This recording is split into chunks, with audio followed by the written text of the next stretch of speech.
You guys are getting me in a lot of trouble, okay?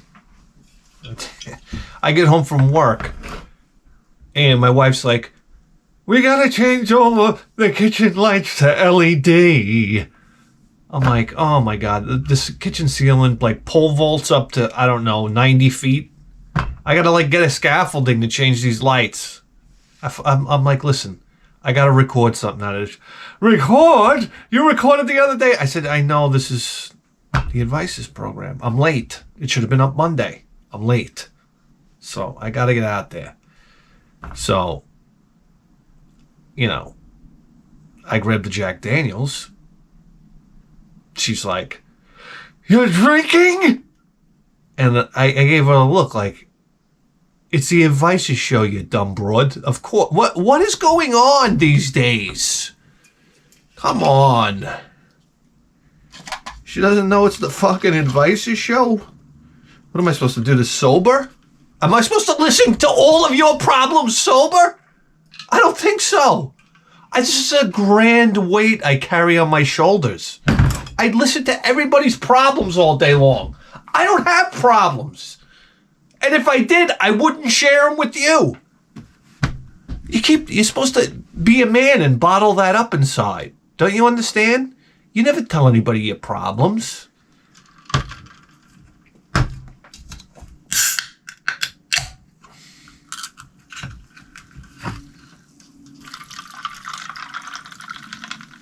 Let's get started. I mean, let's start the show the right way. Look what we got here. This is mailed to Bithead 1000. Advices program questions. I mean, come on, guys. Did I show the guy's address? This is coming from Rob. Right in the Bronx. I mean, the only way I'm going to set foot into the Bronx is to go to the Bronx Zoo. And even at that, when I get out of the car, I'm running full speed to the gate. I'm like, listen, when they told me I was going to the Bronx Zoo as a kid, you get a cold sweat. It's like, yeah, I want to go, but I don't want to die on the way there. What do we got here? Oh, stickers. Look at this. We got stickers here, buddy. Brembo brakes. There you go.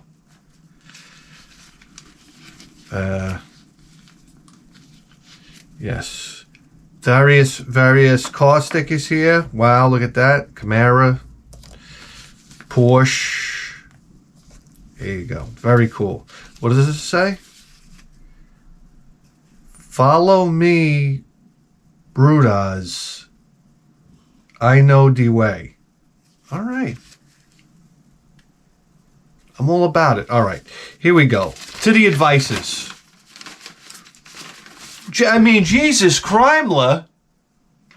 This is like, you know something? You better kick up your Patreon, pal, because this is a lot of work. This is front and back, for Christ's sake. What's your problem? You're driving me to drink here. Dear Bithead 1000, I've been a fan for about a year now. I sent you that Mario and Mega Man plush a while back, yes, which my son and my dog wrestle over all the time. I come upstairs, my kid's screaming, crying. What's the matter? He's got my toy. So that I got to start wrestling the dog for the toy. Anyhow. I recently became a Patreon subscriber. Thank you. Last week. Oh. I will have to say that you do give great advices. And is worth the donation. Please excuse me for taking up too much time and asking two questions, but my first is about my personal health, and the second is something more fun. My first question is about stress management. I, too, have a Dominican wife and a 7-year-old daughter, but I'm 35 years old, live in the Bronx. Jesus Christ. Are you a white guy? Recently, anytime I go outside, now everything stresses me out. From asshole traffic and construction to no consequences, no consequences. Oh, no consequences. Bad attitude from every lowlife that lives here. What doesn't help is I have a new car. Jesus, Crimler. That I take very good care of. Oh, now this is where this real stress comes from. You're taking good care of a car in the Bronx. That's great.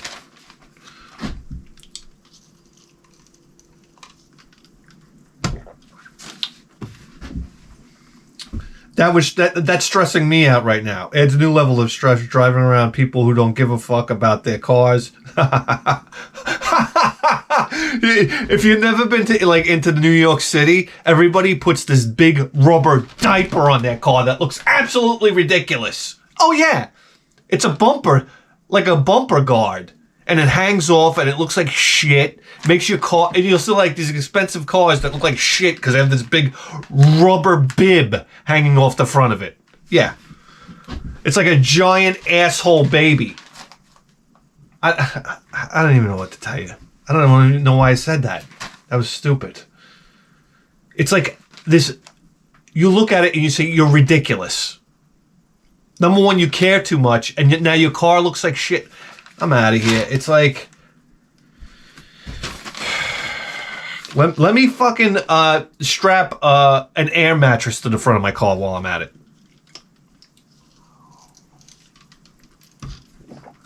Okay. Yes. Don't give a fuck about it. Okay. My doctor recently put me on high blood pressure medication. At 37, dude? You say you're 37? You're 35. And you're on high blood pressure medication? Guy, you're doing something very wrong. I was smoking pot to help, but I fear of having dirty pee at work, so had to stop.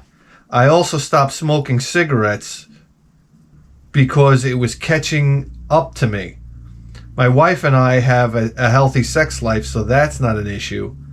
I cannot move out of the city because the extended commute would cause more stress. The only thing that clears my mind is riding my motorcycle, but it's very dangerous and the weather. You live on the worst. You live in the worst place on planet Earth, pal. I'm here to tell you. Riding a motorcycle in the Bronx? How? What?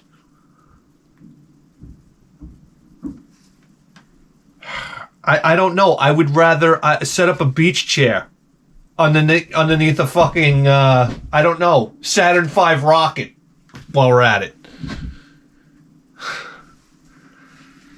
Ay, ay, ay. What am I, tired? I must be tired. Do you have any advice on channeling my inner not giving a fuck? Also, how do you decide what to stress about and what not to stress about? Here's the idea with stress. One of the biggest things about stress is awareness. If you're aware, listen, if you're aware that the stress is going to kill you, it kind of makes you, well, you still get stressed out. Guy, alcohol and pot. I mean, I'm here to tell you. I wish I could lie to you. All right, basically, you need to become a drug addict or a severe alcoholic. Yeah. I'm going to tell you something. Stress relief, what are you going to do? Exercise? Exercise stresses me out. It's another stressor on the body. That's partially the reason why I don't do it anymore. It's just too stressful. Dude, smoking pot. What do you want me to tell you? Smoke your pot. What do you care about? Your job? Your job is crummy if it's not. If you can't smoke pot, your job is fucking crummy anyhow. You're best to go work somewhere else. I mean, you're living in the Bronx. You can only go down. Honestly, if you lost your job, you'd be like, oh man, I can't afford to live in the shittiest place on planet Earth now. You can go find work somewhere the fuck else. I mean, for crying out crin, just start smoking more pot, guy. All right, and have a drink. Have a drink too. Start drinking and smoking pot. Hey, you might even want to kick up the cigarettes again. You know? Fuck it, right? You gonna realize something about life when you get to be like 40, 45. You realize that people weren't supposed to live past the age of 40. Yeah, that's become blatantly apparent to me lately. This should be like Logan's Run. 40 years old, I don't know. They walk you off a cliff, this type of thing. I don't know. Because by 40 years old, you're shot. Your body's shot, your mind is shot, especially if you've been working all your life. Your mind is really shot. Because now you're just like, a mental slave. That you're so conditioned by alarm clocks and people yelling at you. I mean, that's why you see guys, like homeless guys, walking down the street like this. I mean, I don't know about by me. Hey. They're like... Every little ding, every little clack is like an alarm clock going off. Their wife yelling at them. The boss yelling at them. You can't fucking relax. Do you understand? There's no relaxation on planet Earth. I hate to tell you. So you have to like dope yourself up to get through it. That's the basics of it all. Yeah.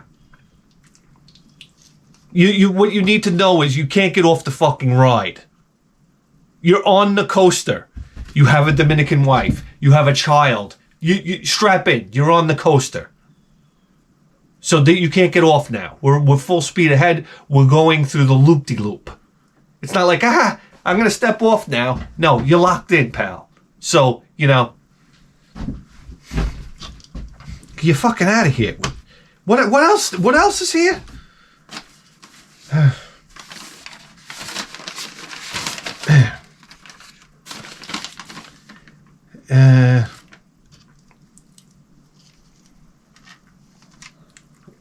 My second question is about cars and street racing. I'm about 10 years younger than you, so I grew up through the whole Fast and Furious era. This is the worst. Okay, translation: worst era in American history. That's right.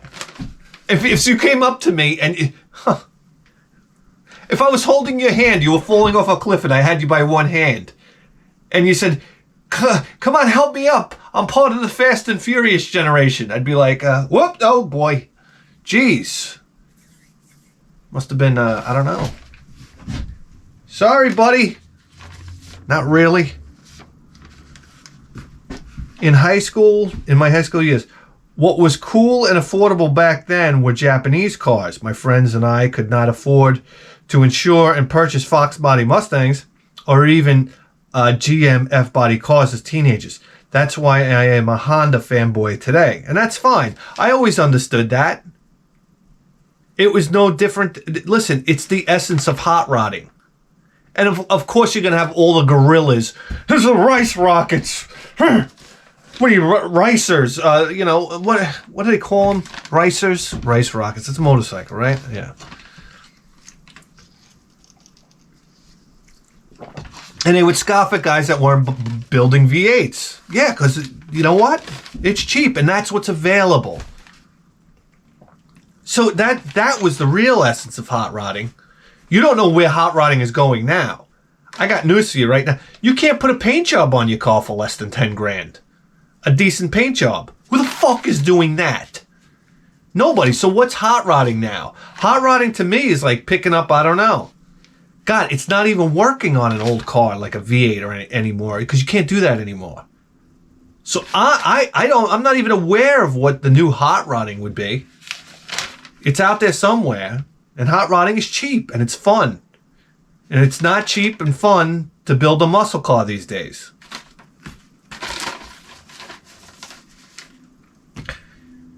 Yeah, I currently own a 2019 Civic Si Coupe and an 07 CBR 600 RR bike. I hope to be able to afford the insurance on a newer Mustang GT after the Civic is paid off. I know it's not perfect, but at least I can still drive stick. My question is, do you have any fun stories of street or drag racing? I assume you might, since I hear stories from other car guys. Well, keep me posted.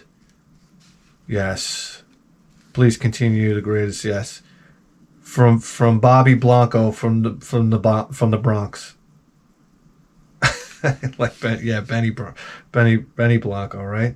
From the Bronx. Rob.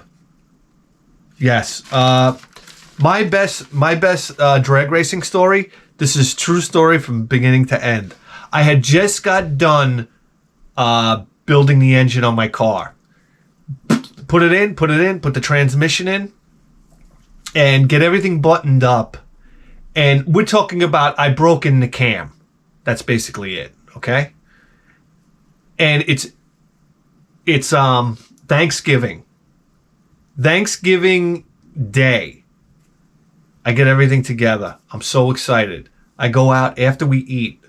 I get in the car. I have no it's not registered. It's not insured. I think I slapped a plate on from. I had another Thunderbird at the time, so I got nothing. I take it down to Deer Park Avenue, and lo and behold, the car's running great. By the way, oh my god, 460. It's a 460 big block Ford in a '77 Thunderbird. Absolutely ridiculous. Yes. But I built the engine out. I mean, we were doing 10-to-1 compression. I filed the piston rings, zip zap, this type of thing. It had I forgot who made the cam. Lunati might have been a Lunati cam. No headwork, aggressive cam, and I think a Performer RPM 4-barrel intake and a 750 on top. 750 Holly. So I get down to Deer Park Avenue, and would you happen to know that I pull next to a Dodge Viper? You know, at the time, we're in the 90s now. You know, the Dodge Viper was like, look the fuck out. So I'm like, all right, come on, motherfucker. You want to go? Now, I should have been easy on the motor because, I mean, I just broke in the cam, but I didn't give a fuck. I was so excited. Yep. Oh, man.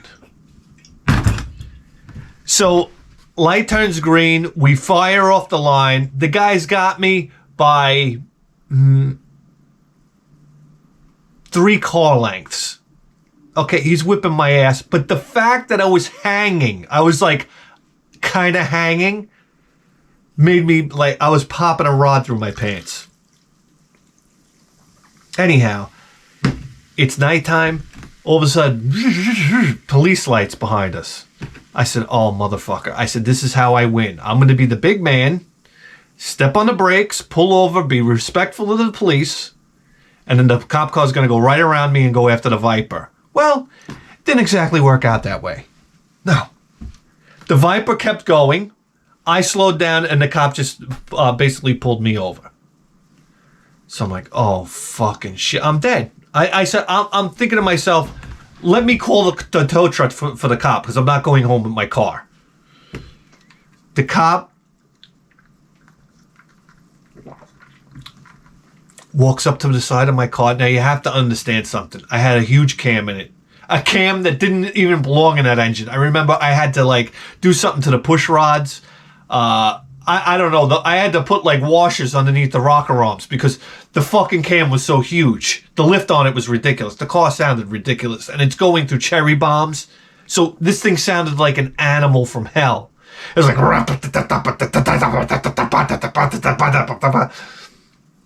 So the cop comes up to me and he comes up to the side of the window and he goes, shut that thing down! And I'm like, oh, somebody's not having a good night. So I kill the car, but the funny part was I shut the engine down. Now, I had an electric fan on the radiator. It was called, I forgot what it was called at the time. It was the biggest, highest CFM electric fan you can get at the time. It was a Black Magic. And it was a puller fan. And this fan was so powerful, I could put the car in neutral and turn the fan on, and it would pull the car forward. The car would start rolling.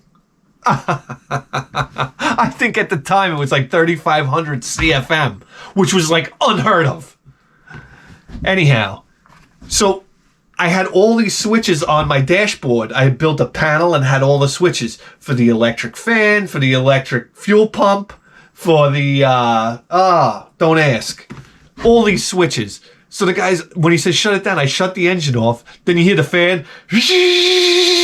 I shut that off. That was like, and then you hear my electric fuel pump in the back. I shut that off, and I'm like, click, click, click, click, click, click, click. I might as well have been shutting down like an F-15 Strike Eagle.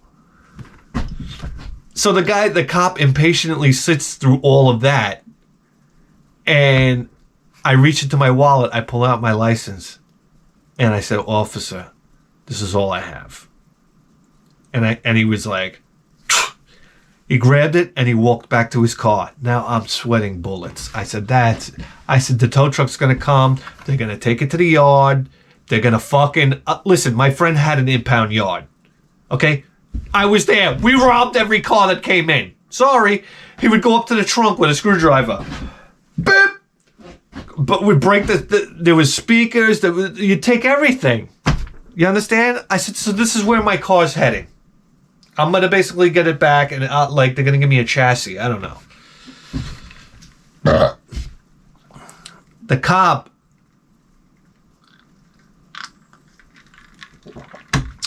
winds up. He's in the car. He's running everything and whatnot. It took a while. And next thing you know, he comes speeding up next to me. It was like... And he looks at me. He has my license between his two fingers like this. Like you throw a playing card into a watermelon. He takes my license and he goes, "You don't know how lucky you got." And he whips it right at me. And it was like... Ding! Right, right across my face into the other window. And I was like... And he just drove away. And I was like... he goes, "Get that," he says, "you don't know how lucky you got, get that fucking thing home." And I was like, "Okay, officer."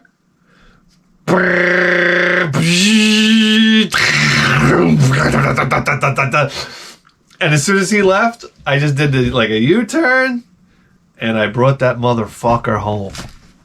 Oh my God. That was, if that's not God, if there's not a God in the sky, I don't believe it. I don't believe it. That's the kind of, I don't know, that's the kind of luck.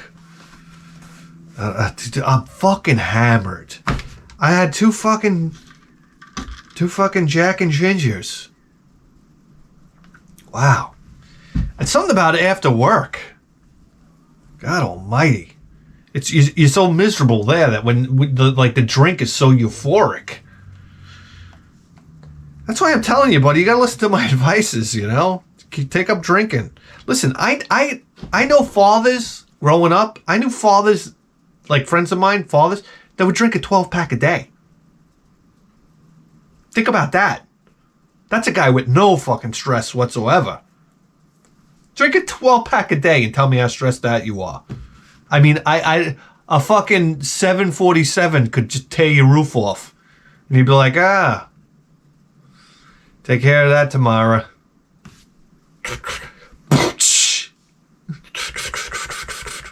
What are you going to do? This type of thing. You cannot, you really in this life, you can't give a fuck. Like, I think of people that are actually striving for things in their life. And I think I'm like, what for? Honestly, it's like, what for? Don't you know this? We're on a spinning ball, like hurtling through the galaxy. It is all so ridiculous. I'm fucking here to tell you, this whole charade is so ridiculous. But when you tell people that, they get mad. You know, they get mad at you. Like I worked hard for this. What do you mean? This is ridiculous. You're going to die. You're going to get old.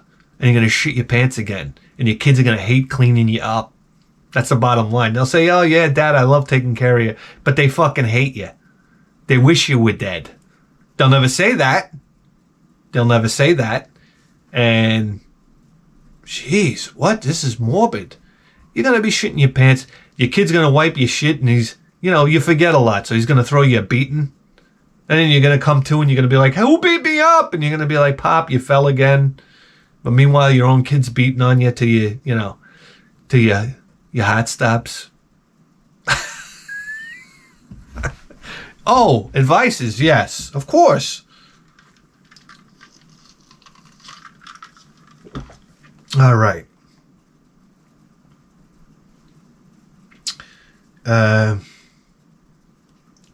This drink is good.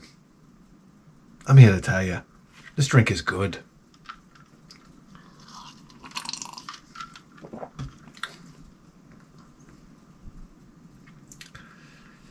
I might be an alkie.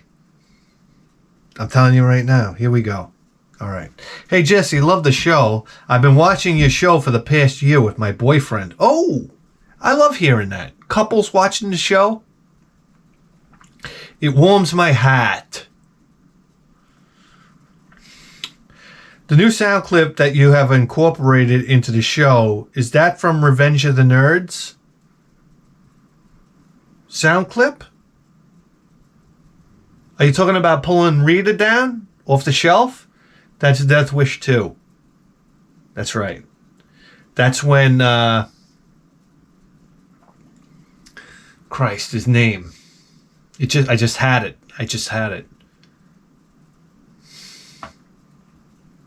That's when Charles Bronson, his family gets killed again. You understand? His daughter gets, she got raped in the first installment of that wonderful picture. The rape scene in Death Wish 1, it's brutal, man. It's everything you'd expect, like, to happen in that scenario where, like, criminals come in and, like, rob you and rape you. It's horrifying. Like, the terrifying part of Death Wish is the beginning. Yeah. And you look at that actor, what was his name, that did the raping? You say, everybody sees him in Independence Day, and they're like, oh, yeah, he's that scientist. But who is the raper in Death Wish? You're always going to be the raper. You understand? And the one guy, like, spray painted the mother's ass, or the daughter's ass. It's like, come on. Do you have any scruples whatsoever? He's spray painting swastikas on the wall. I'm like, okay, we're trying to establish that these guys are bad. Good job. Who's spray painting swastikas? In the movie, they're like, we're just gonna make these guys seem really bad. Everything they do is bad. I mean, is a bad guy like always bad? What about around his own mother? He's like, come here, let me spray paint your ass. Oh, good Lord.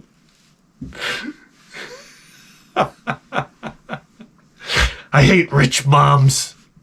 Alrighty. Guy, you're writing like, I don't know, this is like, what is this, the Holy Bible? For fuck's sake. Been watching for the show, with your boyfriend, that's right. Who has been watching it for years. The new sound clip. Oh, is that from Revenge of the Nerds? No, that's that. Wow, we're back to this again. Death Wish 2. Yeah, that's when I just had his name again. He pulls the gun out of the. It seems like the baseboard or something, and you know it's on like Donkey Kong, at that point. That's right. And he goes around shooting people that deserve to get shot. Paul Kersey. Paul Kersey. Man, oh man, what movies. Wonderful movies.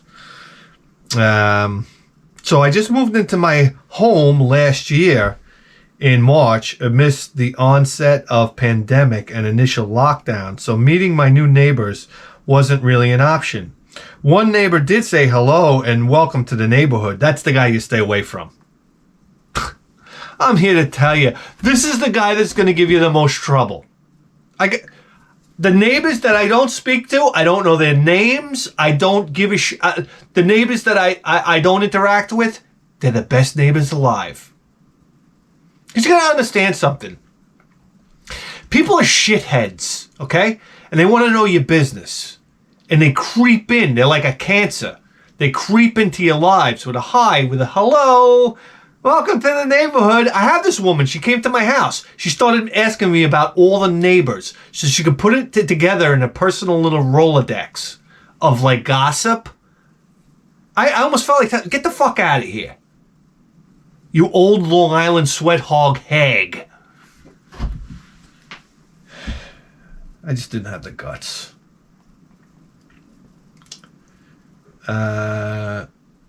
One neighbor did say hello and welcome to the neighborhood, so I introduced myself, and he introduced myself. You're young. You're young. I imagine you just bought a house. He's trying to fuck you. Yeah. So that's about the extent of that.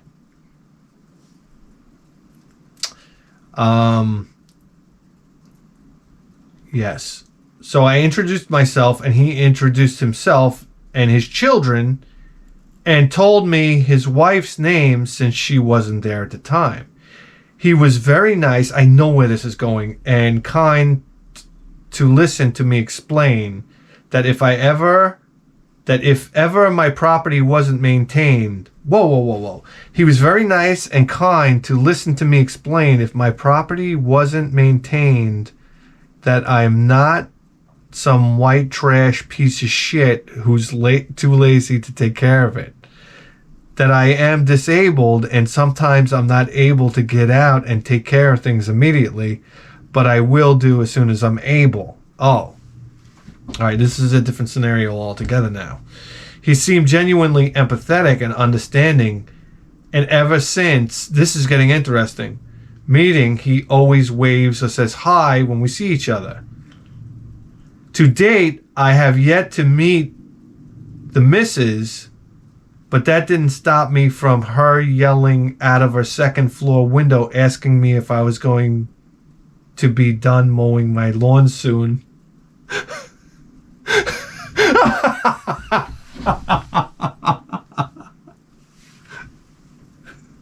I don't even know what's going on here. That she has to get up for work at 5 o'clock and her kids need to be up for school in the morning. It was maybe 8:30 or 9 p.m. Too late. I'm sorry. You can't be mowing your lawn at 8:30 at night. What the fuck is wrong with you? I don't care if you're handicapped. I'm sorry. Too late. No more mowing the lawn 9 o'clock at night. What are you, fucking nuts? I just lost a Patreon subscriber. Hey, listen, what are you going to do? This is too late. You understand? I have a big problem with people mowing their lawn at 8:30 and Mr. Softy at 8:30 at night. I'm sorry. Mr. Softy, it's over. Okay, when the sun goes down, stop with the ice cream. It's after dinner. People have till 7:30. Then you got to get the show on the road. I can't be hearing the ice cream man at 10 o'clock at night. I just buy, I don't know, fundamental, you know, what do you call it? Ethics at the end of the day. At the latest, and I got a late start because the landscaper that I hired, why are you mowing the lawn if you have a landscaper? That I hired to come mow my lawn was no call, no show. Oh, I see. So I had to run out and do it last minute. Why did the lawn have to get done? Was there a party? Explain to me why the lawn had to get done. I don't think I've ever had this scenario in my life, except for maybe a party.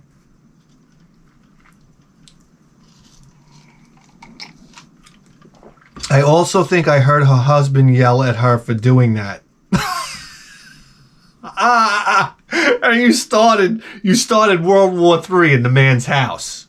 All right? If I was this guy, next time I saw you, I drove, I don't know. I'd throw an egg at you. What? All right. Yeah, maybe because of knowing I will get to it when I can because I was disabled. That's what I think anyway. I hired a person to do my lawn at this, but that's the other thing. What are you doing mowing the lawn? No, honestly. Honestly, listen, handicapped people, I'm gonna level with you. I love you to death. But like, kind of take advantage of your situation. Come on. I don't need a guy on crutches mowing the lawn. That's not necessary. You don't got to show me your superhero status. That's the thing. If I had a handicapped, let me tell you something right now. You have no idea the inconvenience I would cause everybody. Take advantage. Take advantage. Why not? Okay. I hired a person. I also think I hired I hired a person to do my lawn at this particular time because my dad passed away unexpectedly. The husband, over the winter, helped shovel snow, and I was thinking of buying a case of beer for him to say thanks. What do you mean thanks? Like he expected you to go out and shovel the snow? You gotta say thank you for him going out and shoveling the fucking snow? I wish I could get a thank you for shoveling snow around here. I know, I got my wife yelling at me out the window how I'm doing it wrong. Shoveling snow. That's right, you didn't know. You need a degree to shovel snow these days. Yeah, oh you have no idea.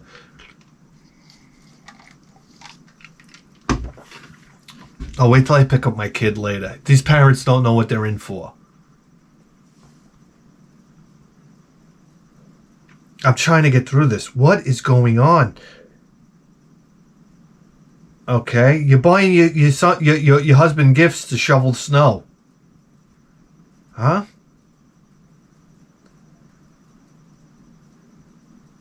Oh.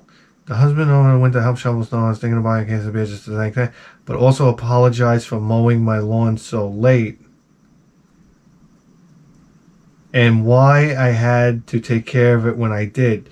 Their kids are also kicking soccer balls at my garage roof and into my backyard, and they are coming and going what out of my yard as they pleased. Yeah, they're the neighbor's kids. They're gonna kick a soccer ball into your fucking yard. Who are you gonna be? You're gonna be like my wife? The kids kick a soccer ball, my wife goes out there and starts yelling at them. I'm like, you're officially like well, you're an asshole, number one, and number two, you're like officially the old lady on the block. And there's a system of checks and balances with kids. All right? They're fucking 5 and 6 now, and you're going to go out there and yell at them, and yeah, you're going to be the winner. But let me tell you something. When these motherfucks are 13, they don't forget about shit you did when they were little. And they're going to fuck your house up. Halloween, they're going to fuck your house up. Listen, I was just talking to my wife about this the other day. There's a give and a take in life. All right? They're kicking a fucking soccer ball into your garage. Whoop-de-doo. There's a give and a take, and you can't take. Let them kick the fucking ball in your yard. Let them get the fucking ball. What I do is I used to scare the kids when they would come and get the ball out of the yard. What are you doing back there? It's fun. They run, you laugh, right? But this whole thing, if you're going to yell at the kids, they'll get you. Because, listen, around 15, they start drinking. And I remember the fucking bitch used to yell at us for fucking walking on a lawn. Yeah, they're going to shit in the bushes, this type of thing. They're going to light a blockbuster off in your storm door. It's going to blow the storm door sky high. Yeah, you have no idea. So stop. God almighty, lady. You're handicapped, but I can tell your hands work. At least on the keyboard here. Soccer balls on my garage roof. Yeah, as they please, leaving my gate open. Yeah, okay. I put temporary locks on the gates. Oh yeah, these kids, you're gonna have slashed tires, you name it. Like condom full of sugar in the gas tank. Keep going. Keep locking your doors. What's next? You're gonna stab the soccer balls flat? Just go ahead and do that. Karma.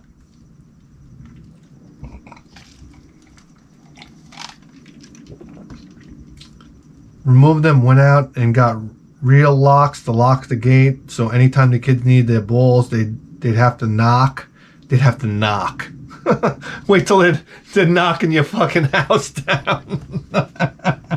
Yeah, we got to knock.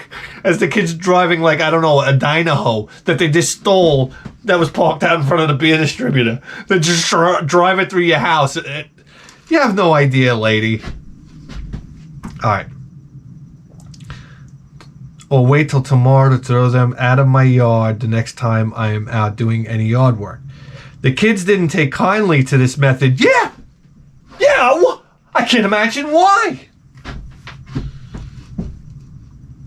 And decided they were going to knock on both of my doors and ring my doorbell and yell housekeeping.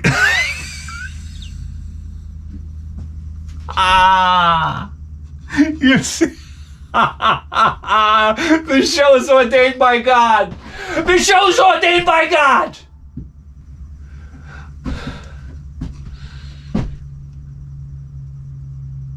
And continued to do this for over an hour. I thought about mentioning this too and saying it's more of a safety issue for me with the safety. What? Did you just say safety? Oh my God. Wait a second here.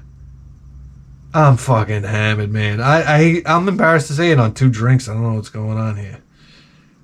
They'd have to not, right? Okay. Safety issue for me with the kids, but they're harassing me like it has made me question how to handle all of it. I am new to the neighborhood and I don't want to come off as some bitch either. Too late?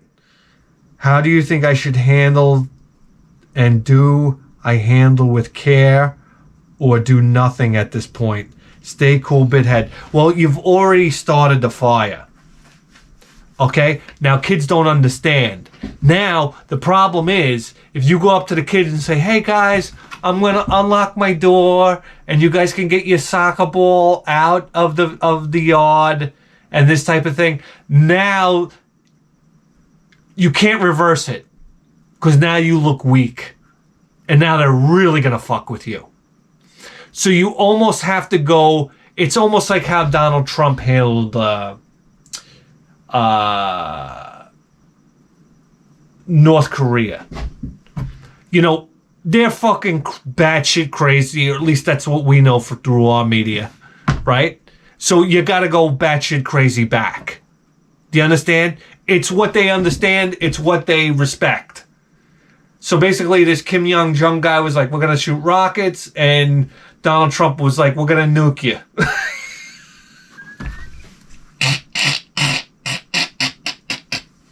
And it's like, he was like, oh shit.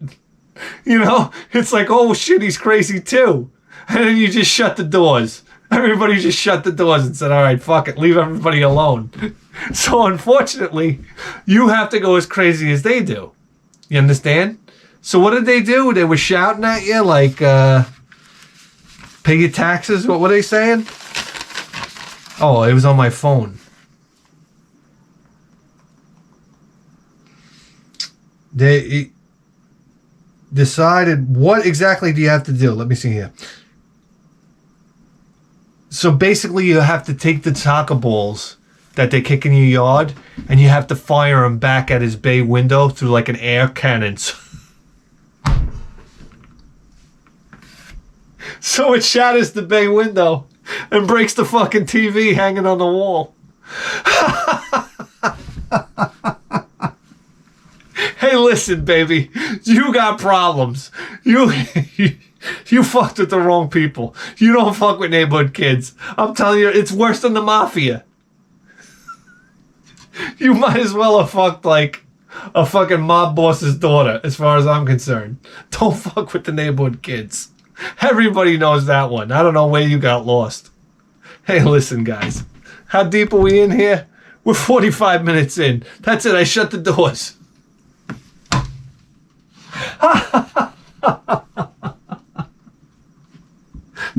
You guys, I tell you what, we run an advices program here. Couldn't you tell? I mean, here's the email address. You got problems? I solve them. I mean, you just witnessed that. So here we go. Write to me. I'll solve your problems. And that's it. I'm going to go climb a ladder now first and try to change LED lights. Yeah, so this neck is, you're basically, I mean, this is like, what do they say? Dead man walking? Broken neck walking right now. That's right. LED lights is very important, don't you know? Okay, guys. Patreons, I love you all to death. I really do. You're the best. You're the best. I'm hammered. I'm hammered. Is that sign of an alcoholic? If you get drunk off of just like 2 drinks? The liver's gone, right? I mean, there are dark spots. It's not going to be long. All right, we'll see you next time.